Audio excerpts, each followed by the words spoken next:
నాయకుల్ని ఎన్నుకుంటున్నాం. కొందరు ఇంకా తమను తాము రాజులుగా భావిస్తున్నారు. ప్రజలు తప్పు చేశారని అనుకుంటున్నారు. నియంత పోకడలను అనుసరిస్తూ ప్రజాస్వామ్యాన్ని అపహాస్యం చేస్తున్నారు. ఎందుకంటే రాచరికంలో వారసత్వానికి అవకాశం ఉంది.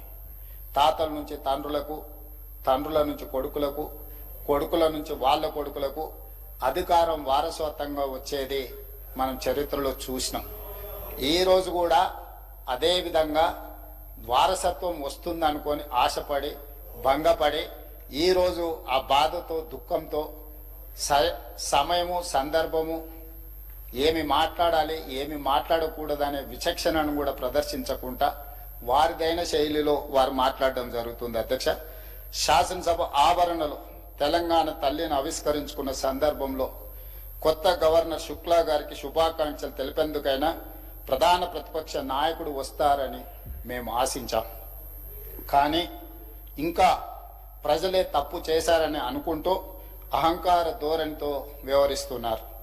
76 సంవత్సరాల స్వతంత్ర భారతదేశంలో ప్రభుత్వాలు మారినా ఇలా సంప్రదాయాలను ఎవరు ఉల్లంఘించలేదు. అధికారంలో ఉన్నప్పుడు అదే అహంకార ధోరణి, ప్రజలు బుద్ధి చెప్పి ప్రతిపక్షంలో కూర్చోబెట్టిన ఇప్పుడు అదే తీరుగా వ్యవహరిస్తున్నారు.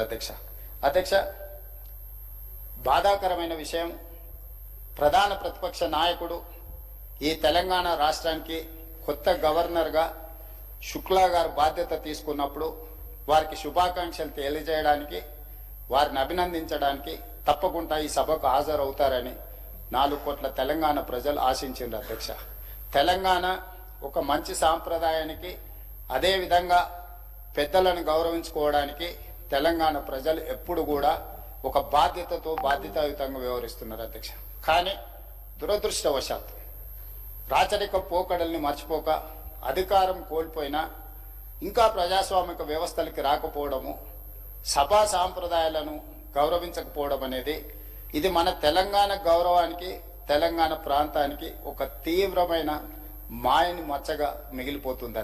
అధ్యక్ష, ప్రధాన ప్రతిపక్ష నాయకుడు 1/12/2023 నుంచి ఈనాటి వరకు 28/2/2026 వరకు 1,56,56,674 రూపాయల జీతభత్యాలు పొందడం జరిగింది. అధ్యక్ష, 1,56,56,674 రూపాయల జీతభత్యాలు పొందిన ప్రధాన ప్రతిపక్ష నాయకుడు సభకు గైరాజరవ్వడము, మరి ఈరోజు ఈ సభలో మనందరం చర్చించి విధులకు హాజరు కాని వాళ్ళ నుంచి ప్రభుత్వ ఉద్యోగులు, ఎందుకంటే పబ్లిక్ సర్వెంట్ అని చెప్పి డెఫినేషన్ సుప్రీంకోర్టే ఇచ్చింది ఈ ప్రజాప్రతినిధులకు కూడా, మరి ఏమాత్రం విధులకు హాజరు కాకుండా ఈ రకంగా గైరాజరయ్యే ఎవరైనా, నేను ఏ ఒక్కరి కోసము దీని గురించి నేను ప్రస్తావించడం లేదు, దీనికి ఎక్కడో ఒక దగ్గర చర్చ జరిగి దీని మీద ఒక నిర్ణయం తీసుకుంటే బాగుంటుందన్న సూచన. ఇప్పటికైనా ప్రధాన ప్రతిపక్ష నాయకుడు కల్వకుంట్ల చంద్రశేఖరరావు గారికి నా విజ్ఞప్తి, మీరు సభకు రాండి, ఈ సభలో చర్చలో పాల్గొనండి, తద్వారా తెలంగాణకు ప్రయోజనం చేకూరుతుందని మీరు భావిస్తే ఈ సభకు వస్తారని మేము భావిస్తున్నాం. రావాల్సిందిగా తమరి ద్వారా మాజీ ముఖ్యమంత్రి గారికి నేను ఆహ్వానం పలుకుతున్నా. అధ్యక్ష, ఈరోజు గవర్నర్ గారి ప్రసంగం మీద చాలా రకాలుగా చాలా చర్చలు జరిగినాయి. ఎక్కడైనా సూచనలు వస్తాయేమో, ఎక్కడైనా గవర్నర్ గారి ప్రసంగానికి అభినందనలు అందజేస్తారేమో, ప్రభుత్వానికి ఏమైనా సూచనలు సలహాలు ఇస్తారేమో అని చెప్పి నేను సుదీర్ఘంగా అందరి ప్రసంగాలను నిశితంగా గమనిస్తూ వచ్చిన. అధ్యక్ష, కానీ అలాంటి వాతావరణం కానీ అలాంటి ఆలోచనలు కానీ నాకెక్కడ మర్చిపో కూడా కొంతమంది నుంచి రాలేదు. ప్రధానంగా ప్రధాన ప్రతిపక్షం నుంచి మేము ఆశించిన విధంగా వారి వ్యవహార శైలి, వారి ప్రవర్తన లేదు. అధ్యక్ష, ఈరోజు నేను ఈ సభ ద్వారా గవర్నర్ గారు ఏదైతే వారి ప్రసంగం ద్వారా ఒక విజన్, ఒక పాలసీ డాక్యుమెంట్ను, ఒక ఫ్యూచర్ యాక్షన్ ప్లాన్ను ఈ సభ ద్వారా తెలంగాణ ప్రజలకు 4 కోట్ల తెలంగాణ ప్రయోజనం కోసం ఈరోజు వారు మనకు ఒక పాలసీ డాక్యుమెంట్ను సభ ముందుకు తీసుకురావడం జరిగింది. అధ్యక్ష, ఈ పాలసీ డాక్యుమెంట్ తయారు చేసే ముందు, మంత్రివర్గం ఆమోదించే ముందు, మంత్రివర్గం ఆమోదించిన ప్రసంగానికి గవర్నర్ గారు ఆమోదం తెలిపే ముందు చర్చలు జరిగినాయి. అధ్యక్ష, దీనికి ప్రధానమైన కారణము గత చరిత్రను అనుభవాలుగా మార్చుకుంటూ భవిష్యత్ ప్రణాళికలను మనం రచించుకోవాలని చెప్పి మంత్రివర్గ సహచరులు అదేవిధంగా గవర్నర్ గారితో చర్చించి ఈ ప్రసంగాన్ని పొందుపరిచిన అధ్యక్ష. ప్రతి అక్షరం వెనకాల, ప్రతి అంకె వెనకాల ఒక విశ్లేషణ, దానికి సంబంధించిన ఆధారాలను, చరిత్రను అంచనా వేసుకొని భవిష్యత్ ప్రణాళికలను మేము రచించుకోవడం జరిగింది అధ్యక్ష. ఈ సందర్భంగా నేను ప్రాతినిధ్యం వహిస్తున్న పార్టీ ఈ దేశానికి అందించిన సేవల్ని, స్వతంత్రం వచ్చిన తర్వాత ఈ దేశంలో జరిగిన పరిణామాలను కూడా ఈ సభ ద్వారా, తమరి ద్వారా 4 కోట్ల తెలంగాణ ప్రజలతో నేను పంచుకోవాలని భావిస్తున్నాను అధ్యక్ష. దేశ ప్రజలు రాచరికంలో మగ్గుతున్నప్పుడు, ఆధిపత్యం చెలాయిస్తున్నప్పుడు, మిగతా భారతదేశంలో బ్రిటిషర్స్ అయినా, తెలంగాణ హైదరాబాద్ రాష్ట్రంలో నిజాం నవాబులైనా ఇక్కడ రాచరిక వ్యవస్థ నడుపుతున్నప్పుడు ప్రజాస్వామ్యం ఉండాలి, ప్రజలు ఎన్నుకున్న ప్రభుత్వం ఉండాలని కాంగ్రెస్ పార్టీ చేసిన సుదీర్ఘమైన పోరాటం ఈ దేశానికి స్వతంత్రాన్ని అందించడం జరిగింది అధ్యక్ష. ఆ సమయంలో వేలాది మంది అమరులు అవ్వడమే కాకుండా ఈ దేశానికి స్వతంత్రం తెచ్చి ముందు వరుసలో నిలబడిన మహాత్మా గాంధీ గారు, పండిత్ జవహర్లాల్ నెహ్రూ గారు లాంటి వాళ్ళు, సర్దార్ వల్లభాయ్ పటేల్ గారు లాంటి వాళ్ళు చాలా మంది, కొన్ని పేర్లే నేను ఇక్కడ ప్రస్తావిస్తున్నా, వీళ్ళందరూ కూడా ఎన్నో త్యాగాలకు ఎంతో వాళ్ళు వ్యూహాత్మకంగా వ్యవహరించి ఎత్తుగడలతో తీసుకున్న నిర్ణయాల వల్ల మన దేశానికి స్వతంత్రం వచ్చింది అధ్యక్ష. స్వతంత్రం వచ్చినప్పుడు బ్రిటిషర్స్ కూడా వీళ్ళు పరిపాలించుకోలేరు, వీళ్ళకి పరిపాలన చేత కాదు, వీళ్ళకు చదువు అక్షర జ్ఞానము లేదు, అదేవిధంగా కరువు కాటకాలతో వీళ్ళు చనిపోతారు అనే ఒక ఆలోచనతోని వారు మనకు స్వతంత్రం ఇచ్చిండ్రు అధ్యక్ష. మొట్టమొదటి ప్రధానమంత్రి పండిత్ జవహర్లాల్ నెహ్రూ గారు ఈ దేశ ప్రధానమంత్రిగా బాధ్యతలు చేపట్టినప్పుడు మత కల్లోలాలు పతాక స్థాయికి చేరుకున్నాయి అధ్యక్ష. ఒక రకంగా 524 సంస్థానాలు ఎవరికి వాళ్ళు యమునా తీరే అన్నట్టుగా వ్యవహరించడం, ఎన్నో రకాల సమస్యల్ని, సంక్షోభాన్ని ఎదుర్కొనే సమయంలో ఈ భారతదేశానికి మొట్టమొదటి ప్రధానమంత్రిగా పండిత్ జవహర్లాల్ నెహ్రూ గారు బాధ్యత చేపట్టారు. వారు వారసత్వంగా ఈ దేశ ప్రధానమంత్రి కాలేదు అధ్యక్ష. దేశ స్వతంత్రం కోసం పోరాటం చేసి 10 సంవత్సరాలు జైల్లో శిక్షను అనుభవించి ఈ దేశ ప్రజల కోసం సర్వం త్యాగం చేసి వాళ్ళ తండ్రి మోతీలాల్ నెహ్రూ గారు వజ్రాల వ్యాపారం చేస్తూ వేలాది కోట్ల రూపాయలను సంపాదించిన వాటిని కూడా దేశ ప్రజలకు దారదత్తం చేసి ఈ దేశానికి తమ విలువైన ఆస్తులను, ప్రాణాలను ఈ దేశం కోసం వడ్డీ స్వతంత్రం తెచ్చిన స్వతంత్ర భారతదేశంలో ఈ దేశాన్ని నిర్మించాలా, ఈ దేశాన్ని బలంగా నిలబెట్టాలి అని చెప్పి పండిత్ జవహర్లాల్ నెహ్రూ గారు తీసుకున్న ప్రణాళికలే ఈరోజు ప్రపంచంలో ఒక బలమైన శక్తిగా భారతదేశం అవతరించింది అధ్యక్ష. మొట్టమొదటి ప్రధానమంత్రి పండిత్ జవహర్లాల్ నెహ్రూ గారు ఆనాటి ఉన్న పరిస్థితులు, 35 కోట్ల జనాభా ఆకలితో అలమటిస్తున్నారు, నిరక్షరాస్యత విలయతాండవం చేస్తుంది, మత కల్లోలాలు ఆకాశాన్ని అంటిని.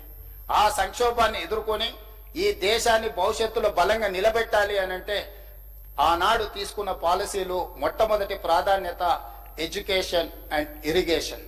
ఎడ్యుకేషన్ అక్షరాస్యతను మనం పెంచుతే, ఒక నాలెడ్జ్ హబ్ గా ఈ దేశాన్ని తీర్చిదిద్దుతే రేపు ప్రపంచానికే మేధా సంపత్తిని అందించగలిగిన శక్తిగా భారతదేశం అవతరిస్తుందని చెప్పి పండిత్ జవహర్లాల్ నెహ్రూ గారు తీసుకున్న ఎడ్యుకేషన్ పాలసీలో భాగంగా అధ్యక్ష నేను కొన్ని అంశాలను నేను ప్రస్తావించదలుచుకున్నా.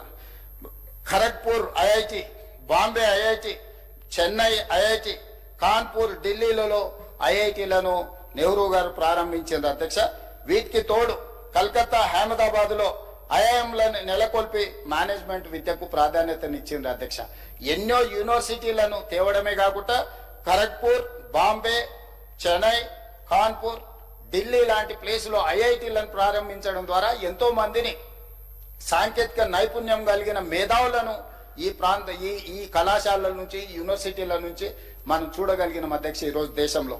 అదేవిధంగా ఐఐఎంలకు సంబంధించి కూడా మనకు కలకత్తా, అహ్మదాబాద్ లో ప్రారంభించి వాటికి ఒక బలమైన పునాది వేసి ఒక నాలెడ్జ్ హబ్ గా ప్రతి పేదవాడికి విద్యను అందించాలన్న లక్ష్యంతో ఈ రోజు భారతదేశంలో ఏ ప్రాంతానికి వెళ్ళినా, తండాలలో, గూడాలలో, మారుమూల పల్లెల్లోకి వెళ్లితే కూడా పాఠశాలల నుంచి, ప్రాథమిక విద్య నుంచి ఉన్నత విద్య వరకు ఈ రోజు విద్యా వ్యవస్థ భారతదేశం మొత్తానికి అందించగలిగినామంటే ఆనాడు పండిత్ జవహర్లాల్ నెహ్రూ గారు విద్య పట్ల వేసిన ప్రణాళికలే ఈ రోజు భారతదేశంలో ఒక నాలెడ్జ్ హబ్గా మారింది అధ్యక్ష.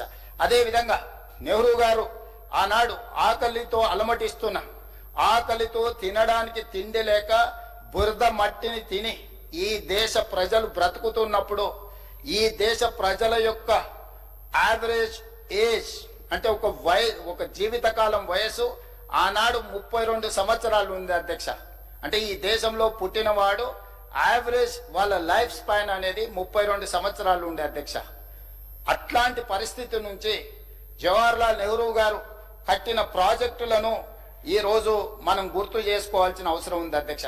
బాక్రానంగల్ నుంచి మొదలు పెడితే నాగార్జున సాగర్, శ్రీశైలం, శ్రీరామ్ సాగర్ లాంటి ప్రాజెక్టులను అటు బెంగాల్ నుంచి మొదలు పెడితే ఉత్తరప్రదేశ్, రాజస్థాన్, ఒడిస్సా లాంటి ఎన్నో రాష్ట్రాలలో పెద్ద పెద్ద సాగునీటి ప్రాజెక్టులను వారు నిర్మించడం ద్వారా, హరిత విప్లవం రావడం ద్వారా ఈ దేశంలో ఆకలిని తీర్చడమే కాదు, సరిపోయిన ఆహార ఉత్పత్తి నుంచి ఈనాడు ఇతర దేశాలకు ఆహార ధాన్యాలను ఎగుమతి చేయగలిగినంత స్థాయికి భారతదేశం చేరింది అనంటే ఆనాడు మొట్టమొదటి ప్రధానమంత్రి పండిత్ జవహర్లాల్ నెహ్రూ గారు ఇరిగేషన్ పట్ల, ఈ దేశ ప్రజల యొక్క ఆకలి పట్ల తన యొక్క ప్రణాళికను రచించి ఈ ప్రాజెక్టులను నిర్మించడం వల్ల ఎడ్యుకేషన్, ఇరిగేషన్ లో ప్రపంచంలోనే ముందు స్థానంలో ఈరోజు భారతదేశాన్ని నిలబెట్టడం జరిగింది అధ్యక్ష. అదేవిధంగా అధ్యక్ష, శ్రీమతి ఇందిరాగాంధీ గారి హయాంలో బలమైన ముద్ర వేసిన ఇందిరాగాంధీ గారు ప్రధానమంత్రిగా బ్యాంకుల జాతీయకరణనే కాకుండా పేదవాడికి బ్యాంకింగ్ వ్యవస్థను అందుబాటులోకి తీసుకొచ్చింది ఇందిరాగాంధీ గారు. గరీబీ హఠావో నినాదం, రేషన్ సబ్సిడీ, ఎంఎస్పి, 20 సూత్రాల పథకాలు, రాజభరణాల రద్దు, ఇలా చెప్పుకుంటూ వెళ్తే ఇందిరాగాంధీ గారి చరిత్రలో ఎన్నో మైలురాళ్ళు దళితుల కోసం, గిరిజనుల కోసం, పేదవాడి కోసం, మైనారిటీల కోసం తీసుకున్న విప్లవాత్మకమైన నిర్ణయాలు ఈ రోజు భారతదేశంలో దళితులు, గిరిజనులు, ఆదివాసీలు ఈ రోజు తలెత్తుకొని నిలబడే స్థాయికి వాళ్ళు వచ్చిండ్రు అధ్యక్ష. భూమే ఆత్మ గౌరవం, సొంత ఇల్లే మన కుటుంబం యొక్క గుర్తింపు. అలాంటి పేదవాడి గుడిసె నుంచి, తాటాకుల నుంచి సొంత ఇంటికి ఇల్లు ఇవ్వడమే కాదు, ఏమీ లేని పేదవాడికి ఇంటి పట్టాలను ఇచ్చి, ఇందిరమ్మ ఇండ్లను ఇచ్చి, అదే విధంగా పేదవాడికి అసైన్మెంట్ పేర్ల మీద అగ్రికల్చర్ సీలింగ్ యాక్ట్ తీసుకొచ్చి జమీందారులు, జాగీర్దారులు, భూస్వాములు, దొరల దగ్గర వేలాది లక్షలాది ఎకరాల భూములుంటే ఆ భూములను శ్రీమతి ఇందిరాగాంధీ గారు ప్రభుత్వం స్వాధీనం చేసుకొని ఈ రోజు ప్రతి గ్రామంలో, మీరు ఏ గ్రామానికైనా వెళ్ళండి అధ్యక్ష, ఈ శాసనసభలో నాకు తెలిసి 90% దళితులు, గిరిజనులు ఎవరైతే శాసనసభ్యులు ఉన్నారో వాళ్ళ తాతలకో, వాళ్ళ ముత్తాతలకో, వాళ్ళ తండ్రులకో ఇందిరమ్మ ఇచ్చిన అసైన్మెంట్ భూములకు వాళ్ళు యజమానులుగా మార్చి ఆత్మ గౌరవంతో బ్రతకడానికి ఈ రోజు పేదవాడికి భూమి ఇచ్చింది అని అంటే ఈ రోజు ఇందిరాగాంధీ గారు ఆనాడు తీసుకున్న సాహసోపేతమైన నిర్ణయం అధ్యక్ష. మొదటి తరం నెహ్రూ, ఇందిరాగాంధీ గారి దేశానికి అందించిన సేవలు 40 సంవత్సరాలు, 1950 నుంచి 1990 వరకు 40 సంవత్సరాలు దాదాపుగా వీళ్ళు తీసుకున్న నిర్ణయాలు ఎన్నో రకాలుగా ఈ దేశంలో ఉండే పేదలను ప్రభావితం చేసింది. నిరుద్యోగ యువకులను, విద్యార్థులను ప్రభావితం చేయడంతో 1990 వరకు ఈ దేశం ఒక బలమైన ఆర్థిక వ్యవస్థగా నిలబడ్డది అధ్యక్ష. 1990 తర్వాత ప్రపంచంతో పోటీ పెరిగింది, ప్రపంచంతో పోటీ పడాల్సిన పరిస్థితి వచ్చింది, ఎన్నో సవాళ్లను ఎదుర్కొనే పరిస్థితి, దేశం ఆర్థికంగా చితికిపోయింది. దేశ ఆర్థిక వ్యవస్థను పరిశీలించినప్పుడు భాండాగారంలో నిధులు లేవు, దేశం దివాలా అంచులోకి వెళ్ళిపోయింది. అప్పుడు తెలంగాణ బిడ్డ మంతని శాసనసభ నియోజకవర్గం నుంచి మా మిత్రుడు శ్రీధర్ బాబు గారు ఎక్కడి నుంచి అయితే శాసనసభ్యుడిగా ప్రాతినిధ్యం వహిస్తుండో ఆ శాసనసభకు ప్రాతినిధ్యం వహించిన ఒకనాటి ముఖ్యమంత్రి పివి నరసింహారావు గారు తెలంగాణ బిడ్డ 1991లో ప్రధానమంత్రిగా బాధ్యతలు చేపట్టి ఈ ఆర్థిక వ్యవస్థను, దేశంలో ఉన్న క్లోజ్డ్ ఎకానమీని ప్రపంచంతో పోటీ పడే విధంగా తీర్చిదిద్దాలి అని అంటే సరళీకృత విధానాలను తీసుకురావాలి. సరళీకృత విధానాలు అంటే liberalisation, privatisation, globalisation, foreign investment, direct investment దేశంలోకి ప్రవేశపెట్టి ఈ దేశంలో ప్రపంచంలో ప్రఖ్యాతిగాంచిన పలు సంస్థలను ఆహ్వానించి పెట్టుబడులు పెట్టడానికే కాకుండా ఈ దేశంను తీర్చిదిద్దిండ్రు. మొదటి తరంలో నెహ్రూ, ఇందిరాగాంధీ గారు ఏ విధంగా అయితే ఒక గొప్ప పరిపాలనకు పునాదులు వేసిండ్రో, రెండవ తరంలో పివి నరసింహారావు గారు, మన్మోహన్ సింగ్ గారు తీసుకొచ్చిన సరళీకృత విధానాలు ఈ దేశాన్ని ప్రపంచంతో పోటీ పడే విధంగా బలమైన ఆర్థిక వ్యవస్థగా తీర్చిదిద్దింది అధ్యక్ష. ఒక గొప్ప విజన్, ఒక గొప్ప పాలసీ పెరాలసిస్ లేకుండా ప్రపంచంలో ఉండే గొప్ప గొప్ప సంస్థలకు ఒక నమ్మకం, విశ్వాసం కల్పించి వాళ్ళ పెట్టుబడులకు రక్షణ ఇవ్వడమే కాకుండా పెట్టుబడులకు లాభదాయకమైన ప్రాంతంగా రక్షణ ఉంది దేశంలో అని చెప్పి గొప్ప నమ్మకం, విశ్వాసం కల్పించి ఆనాడు వారు 1990 నుంచి 2020 వరకు 30 సంవత్సరాలు పివి నరసింహారావు గారు, మన్మోహన్ సింగ్ గారు తీసుకొచ్చిన విధానాలు ఈ రోజు ప్రపంచ దేశాలతో మనం పోటీ పడే పరిస్థితికి వచ్చినాం అధ్యక్ష. ఈనాడు సర్వీస్ సెక్టర్ ఫస్ట్ ఫేజ్ లో ఎడ్యుకేషన్ అండ్ ఇరిగేషన్ లో రాణించినాం. రెండవ తరం సరళీకృత విధానాలతో ప్రధానమంత్రి పివి నరసింహారావు గారు, మన్మోహన్ సింగ్ గారు తీసుకున్న నిర్ణయాలతోని సర్వీస్ సెక్టర్ లో ప్రపంచంలోనే గొప్పగా రాణించినాం. ఈ రోజు సత్య నాదెళ్లనో, శంతను నారాయణో, ప్రేమ్జీ వచ్చవో, వరల్డ్ బ్యాంక్ చైర్పర్సన్ అజయ్ బంగాతో సహా, లేకపోతే సుందర్ పిచాయ్ గాని, ఇట్లాంటి వాళ్ళు ఈ రోజు పెద్ద పెద్ద కంపెనీలకు సీఈఓలు అయినని గొప్పగా చెప్పుకుంటున్నాం అధ్యక్ష. ఈ రోజు ప్రపంచంలో రాణించిన దిగ్గజ కంపెనీలకు వేలాది కోట్ల రూపాయలతోని ఈ రోజు ఉద్యోగాలు చేస్తున్న వాళ్ళు మన దేశ ప్రజలు, మన రాష్ట్రంలో చదువుకున్న వాళ్ళు. శంతను నారాయణ్, సత్య నాదెల్ల, అజయ్ బంగా, ప్రేమ్జీ వత్సవ్ హైదరాబాద్ పబ్లిక్ స్కూల్లో హైదరాబాద్ లో చదువుకున్న విద్యార్థులు అధ్యక్ష. ఇట్లాంటి వాళ్ళు ప్రపంచ కంపెనీలకు ఈరోజు సీఈఓలుగా మారినారు. ఈరోజు ప్రపంచ కంపెనీలను మనం సిలికాన్ వ్యాలీకి వెళ్తే ఈ రోజు తెలుగు వాళ్ళు ఏ కంపెనీలో చూసినా, ఎక్కడ చూసినా మన వాళ్ళు రాణించడానికి ప్రధానమైన కారణం పివి నరసింహారావు గారు, మన్మోహన్ సింగ్ గారు తీసుకొచ్చిన సరళీకృత విధానాలు. రాజీవ్ గాంధీ గారు మన దేశానికి ఇచ్చిన కంప్యూటరే మన భవిష్యత్తును మార్చింది. ఆనాడు పివి నరసింహారావు గారు, నేదురుమల్లి జనార్దన్ రెడ్డి గారు మొట్టమొదటిసారి హైటెక్ సిటీకి పునాది రాయి వేసిండ్రు. దాని కొనసాగింపుగా చంద్రబాబు నాయుడు, అటల్ బిహారీ వాజ్పేయి గారు దాన్ని పూర్తి చేసిండ్రు. ఈ రోజు ప్రపంచంలో దిగ్గజాలైన ఐటీ కంపెనీలు హైదరాబాద్ నగరంలో హైటెక్ సిటీ కూతవేతు దూరంలో ఇన్ఫోసిస్, మైక్రోసాఫ్ట్, గూగుల్ లాంటి సంస్థలు, విప్రో లాంటి సంస్థలు, ఇట్లా నేను చెప్పుకుంటూ వెళ్తే కొన్ని వందల కంపెనీలు రావడానికి ప్రధానమైన కారణం పివి నరసింహారావు గారు, అదే విధంగా డాక్టర్ మన్మోహన్ సింగ్ గారు.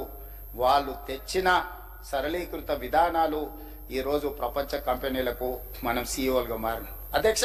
ఇది గొప్ప విజయమే, కానీ ఇది సరిపోదు. మనం ప్రపంచ కంపెనీలను మనం సృష్టించలేదు. గూగుల్ మనం సృష్టించలే, మైక్రోసాఫ్ట్ మనం సృష్టించలే, అడోబ్ మనం సృష్టించలే, యాపిల్ మనం సృష్టించలే. ఇట్లా చెప్పుకుంటూ వెళ్తే ఈ కంపెనీలను కనిపెట్టింది మనం కాదు, ఈ కంపెనీల యజమానులు మనం కాదు. ఆ కంపెనీలకు మనం సేవలు అందిస్తున్నాం. ఆ సేవలు అందించడానికి మనకి మేధా సంపత్తి ఉంది. కానీ ఈనాడు ఈరోజు ఒక సునామీ రాబోతుంది. ఆ సునామీ పేరే ఏఐ, ఆర్టిఫిషియల్ ఇంటెలిజెన్స్. ఈ ఆర్టిఫిషియల్ ఇంటెలిజెన్స్ ఏఐ ద్వారా ఈ రోజు ప్రపంచంలో లక్షలాది కోట్లాది ఉద్యోగాలు పోయి ఈ రోజు ప్రపంచంలో తీవ్రమైన నిరుద్యోగ సమస్య రాబోతుంది అని మనం చర్చ చేసుకుంటున్నాం అధ్యక్ష. మేధావులంతా నిన్నగాక మొన్న ఈ దేశ ప్రధానమంత్రి నరేంద్ర మోడీ గారు ఢిల్లీలో AI summit, global summit organise చేశారు. ప్రపంచ మేధావులందరూ అక్కడికి వచ్చారు. అక్కడ ప్రధానంగా జరిగిన చర్చలో తెలంగాణ రాష్ట్ర ముఖ్యమంత్రిగా నేను కూడా అక్కడికి వెళ్ళడం జరిగింది. ఈరోజు ఈ పరిస్థితుల్లో మనం ప్రణాళికలు చేసుకోవాల్సిన అవసరం ఉందా లేదా? పివి నరసింహారావు గారు, మన్మోహన్ సింగ్ గారు 30 సంవత్సరాలు నిరంతరం 1990 నుంచి 2020 సంవత్సరం వరకు యావరేజ్ గా 30 సంవత్సరాలు వాళ్ళు తీసుకొచ్చిన విధానాల వల్ల ఈ దేశము, ఈ రాష్ట్రం ప్రపంచంలోనే ఒక బలమైన ఆర్థిక వ్యవస్థగా ఈ రోజు మనం ఎదిగిన అధ్యక్ష. కానీ ఈ రోజు మనం ఎదుర్కోబోతున్న సవాళ్లను, ఈ రోజు రాబోతున్న సునామీని ఏ విధంగా మనం ఎదుర్కోవాలి, నిలబడాలి, ఈ విపత్కర సమయంలో మనం ఏ విధంగా బలమైన శక్తిగా ఎదగాలి అన్న ఆలోచననే ఈనాడు తెలంగాణ రాష్ట్ర ప్రభుత్వం గవర్నరీ ప్రసంగం ద్వారా ఒక విజన్ డాక్యుమెంట్ను, ఒక పాలసీని ఈరోజు ఈ సభలో ప్రవేశపెట్టిన అధ్యక్ష.